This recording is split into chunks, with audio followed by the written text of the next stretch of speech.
Hello, everyone, and welcome to another edition of the Baseball Talk Radio Show. I'm your host, Gary Mack, and joined, as always, by my co host, Mr. Rich Baxter. Rich, how are you? Doing great, Gary. Thank you very much. And hello, everyone. And we have an all-star game to talk about. We have an all-star game tonight, home run derby yesterday, won by Vlad Guerrero Jr. Uh, yeah, all-star game. Um, I'm not exactly the most excited about it. How about you? Uh, Always happy to see it. I'm not a big fan of the home run derby. I tune into maybe 10, 15 minutes of it. And then after a while, it starts to get a little boring to me. But Mm-hmm. yeah, glad to see Vladimir Guerrero Jr., the first father-son duo to win that coveted title, home run derby, last night. So it's awesome. Yeah, and Julio Rodriguez broke a record, hit 41 home runs in his first round. And boy, that's a lot. That's a lot of home runs for that thing. He must have been exhausted right after that. But yeah, it does get a little boring after a while. I watched a couple of minutes of it, and then I was watching something else, switched over to that. I'm not that all excited about the All Star game either. I think baseball ruined it when they went to this format. I mean, with the interleague play, it doesn't mean the same as it used to mean to me. Yeah, it's not as meaningful as it used to be with home field advantage for the World Series, that sort of thing. I think they need to go back to that. They need to give the game a little more teeth, so to speak, for a big event like the World Series. So we're both in agreement on that. But, when you go back to 20, 30 years ago and look at some of the lineups and you look at some of the names, you have to appreciate that these are the best players in the game right now, Hmm. So we're going to see an entertaining game one way or another tonight. Did you know that the American League holds a big advantage? I think they ran off with the last 9 games in a row. Yeah, they've been winning a lot of them lately, and it used to be, where it would be cyclical. They would win, and then National League went on a tear in the I think it was the '80s. I think the National League where they couldn't be beaten, and then all of a sudden it went back to the American League, and they can't seem to beat them, and yet the World Series are more even, with wins and losses between the National League team and American League team. So I don't know whether the National League just don't know how to pick all stars, or maybe there's a lot of American League voters voting for not the best starters for the National League. Yeah, it seems like something with when you run 9 in a row off. This is the 93rd All Star game in history.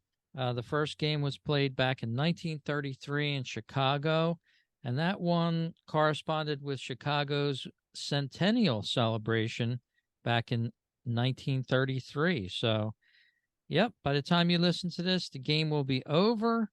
Our listeners out there, and maybe the National League can pull this one off. It would be the first in 9 attempts, 9 years. That's a long time to Yeah, go without a victory. it certainly would be, and you think of the players that have been in this game, the Chipper Jones and all of that, and guys of that ilk, and they can't seem to beat the American League. But we'll see tonight if they can get it together, and they'll all be wearing new uniforms tonight. Rich, the American League are going to be wearing a light teal jersey, Mhm. and the National League team, according to this article, will be wearing dark navy jerseys.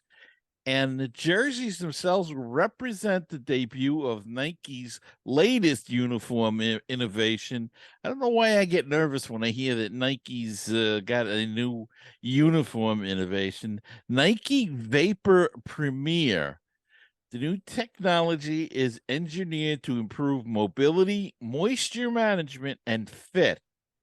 It's a breathable, lightweight, high performance fabric is made from at least 90% recycled polyester yarns. It also gives the jersey 25% more stretch and allows it to dry 28% faster with moisture wicking dry fit ADV technology, keeping players cool. So I guess we won't see the pictures with the jerseys hanging in the dugouts anymore because these will dry a little faster, so they won't go through. Remember how they used to sweat through the jerseys? Yeah. Certain pitchers on a hot day, and they'd have a clean, dry jersey hanging in the dugout, and maybe this will prevent some of it. Yeah, and I just checked on Nike's website. The National League version, the plain National League without the player on it, is actually sold out on the Nike.com website. Huh. So there were some fans out there that picked that up. They liked the design. I like the design of that those jerseys, both of them. I like the National League better because I'm a National League guy, but I wouldn't mind picking up one of those jerseys. Oh, They have like a dry fit is what they call some of their other products, and it's engineered to keep you drier, stop from sweating. And a day like this outside today in the Northeast, it was going to get a good test because it's nice and hot out there. But yeah, but they're out in the Pacific West or whatever you want to call it out there, so may not be as bad out there, and they do have air conditioning in that place, so we will see. But new unis, and next year they're all going to be wearing them, so it should be interesting. And I am wearing my 4th of July hat. You will notice that's this year's model. I did pick it up, but I went the cheaper route. I got the adjustable one because it was about $10 cheaper, and looks the same. So very good. So that's awesome. Um, yeah, the American League variety is still available at this time at $155, limited edition jersey there on the MLB.com site. But interestingly enough, the National League has been sold out. And another interesting story, Gary, is they didn't sell all the players' jerseys on the Nike.com site. I think they only have like Mookie Betts and a couple other players on there. I'm not so sure that they didn't work out a contract with them, or maybe Mookie Betts is a Nike guy or whatever. But over at the Nike yeah, site, you can only buy like a couple of the players' jerseys. And sure, you might be able to get the other ones on MLB.com, though. yeah, maybe so. Maybe they just, some guys just don't sell. People don't know them, so they're not going to bother trying to sell them. It's a lot of money though for a jersey, you know. Yeah, yeah. Well, So, I don't even want to tell you what my authentic team issued Nick Castellanos jersey cost me. I'm not even going to mention it, but oh, I can imagine. it was, I'm so glad he's at the All-Star game this year because it gives me a little credence that I went out and spent that kind of money on his jersey, his real jersey that was issued to Yeah. him from the team. But Oh, so you are a game worn jersey that is? yeah, yeah. Oh, they're even more money. Yeah. And well, it wasn't game worn. They call it team issued. So Okay. um, he was issued a number of different jerseys at the beginning of the season. It has a authentic type of label Right. attached to it. But how about this one on the MLB.com site? I just looked up your Vapor Premier Elite jersey is going for, believe it or not, with no player name or number on it, Oh,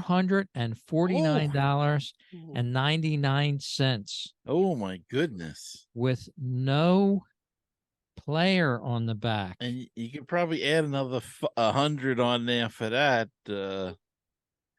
Wow. It's- Wow.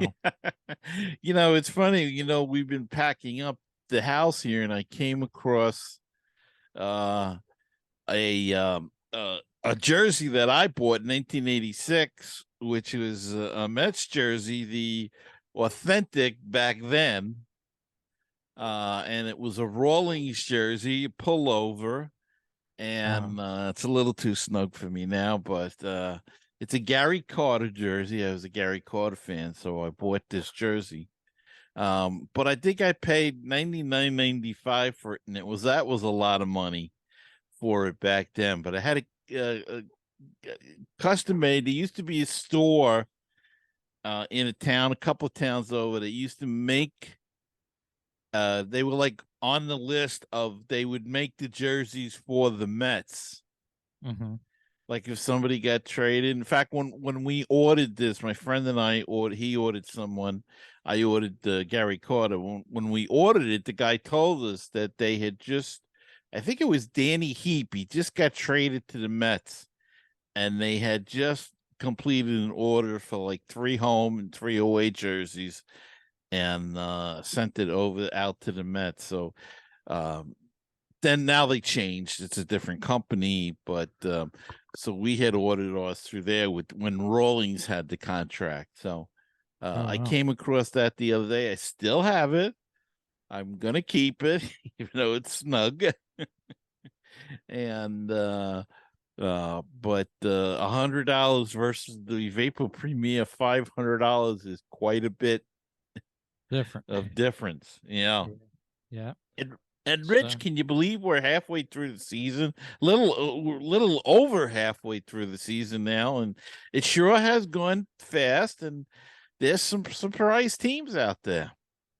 yeah. We've seen a few of them in the NL East, the Marlins being one. Mm-hmm. They've really surprised. Over in the AL East, Baltimore has surprised. Yeah, Cincinnati in the NL Central, holding a slight lead there, and they've got a lot of young players, and one of them, that Ellie De La Cruz, that set a record already. He stole 3 bases. He stole second, third, and home at the same, at the same trip around the bases. Stole all of them. So exciting guy. He's stealing bases at a uh, great clip. So, yeah, a lot of young, exciting players out there. And like you said, Baltimore's got some really good young talent there with Adley Rushman and a couple other guys. They keep bringing up prospects every year now. And they're playing some good ball. How about those Texas Rangers in the NL West, AL West? They're Yeah. surprising. Yeah, they are. I believe they have one of the most runs scored over their opponents, right around 149, I believe, going into the break here. They've did fabulously, as have the Braves. They've scored a lot of runs over their opponents, and they're the top couple teams in baseball with doing that. So they're definitely getting it done on the diamond, and I think we're going to have a sprint to the finish here. I think it's going to be a good one, Rich. I think the NL West is going to be a division to watch, and the Central. I think the East is pretty well tied up. I think the Braves are going to win that one. And I think AL East probably going to be Tampa Bay.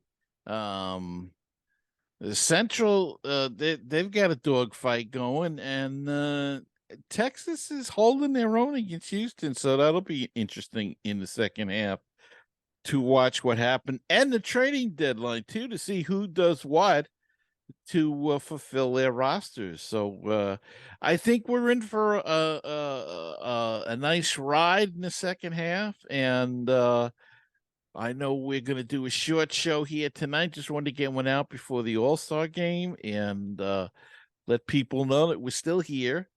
Just get Yes, tied up. absolutely. The Baseball Talk radio show, of course. Yeah. Yeah.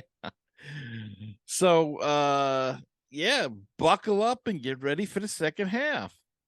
Yeah, and this is the third time in history that the Midsummer Classic, as they call the All-Star game, has been in Seattle out there in the far northwest. And pretty interesting. It comes back east for 2026. I know Philadelphia will have it then with the 250th anniversary of our country and the signing of the Declaration of Independence. And will you be going to that, maybe? Hopefully, that's my plan. I mean, I'm saving up now. I got a little separate fund for it. All right. I want to take a whole week off around that time because, it's not just the All-Star game, the festivities that they Oh, hold in. yeah. It's a whole week's worth of stuff just about. Yeah, yeah. I remember when we had it here in 2009. A friend of mine went in and they said it's a whole festivities. The only thing is the lines. That's the thing. If you want to get autographs and stuff, the lines are always backbreaking, and Yeah. I don't like to stand on lines anymore at my age. So, Oh, yeah. uh, but there's a lot of things to do and see, and you'll be able to enjoy it. Hopefully, when they come to Philadelphia. Yes, indeed. I can't wait. Only a couple years away, and as we know, they go by too quick anyway. So This is true. I'm sure it'll be here very fast. Just like this season, like you said, it's more than half over. All-Star game tonight, 8 p.m. on Fox. Garrett Cole going for the American League. Zach Gallen for the Nationals starting off, and hopefully somebody will be able to get a hit off of these good pitchers. Yeah, maybe we'll have it like an offensive struggle for change, like a 10-9 game or Yep. something. It's been offense has been a little Hard to find. skimpy, yeah, the Yeah. last Yeah. couple of years. So maybe this will be an exciting one. So all right, I guess that's it, Rich. I guess we'll wrap this baby up, and next time we can talk about the results of the game and look into a little bit more trading deadlines. Yeah. What's going on, who may be buyers and sellers, and things like that. So you have a good week. It sounds like a plan. Let me just roll through the startup on Friday. All the teams come back into play. Friday will be San Diego and Philly at Philly, Miami and Baltimore, San Francisco, Pittsburgh, Arizona and Toronto, the Dodgers playing the New York Mets, and Milwaukee, the Reds, the White Sox and the Braves, Boston and Chicago Cubs, Cleveland Indians and the Texas Rangers, Tampa Bay and Kansas City, Washington and St. Louis, the Yankees in Colorado, Houston at Los Angeles Angels, and Minnesota at Oakland. So a big schedule getting ready for Friday, Gary. I can't wait. Enjoy the All-Star game. We'll talk about the outcome of that on the next show. Yes, sir, and we'll see you all then.